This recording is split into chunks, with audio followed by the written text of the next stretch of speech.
বুঝলে, স্রষ্টা বলেছেন, তুমি যাকে আমার চেয়ে বেশি ভালোবাসবে আমি তাকে তোমার জীবন থেকে দূরে নিয়ে যাব এবং তোমাকে একা করে রাখবো।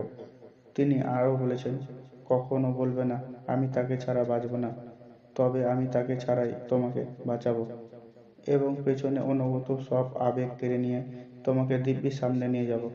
তুমি কি দেখো না, ঋতুরাও বদলাতে থাকে, ছায়া দেওয়া গাছের পাতাও যায় শুকিয়ে, ধৈর্য হারিয়ে যায়, কিন্তু তোমার স্রষ্টা ধৈর্যশীল ও পরম দয়ালু।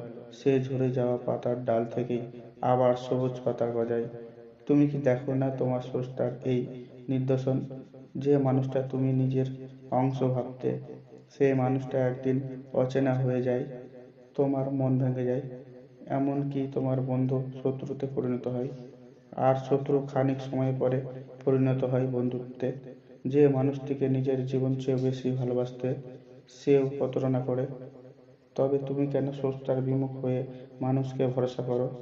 অদ্ভুত এই পৃথিবী, যখন তুমি ভাবো এটা হবে না কখনো, কিন্তু পরক্ষণে সেটাই হয়।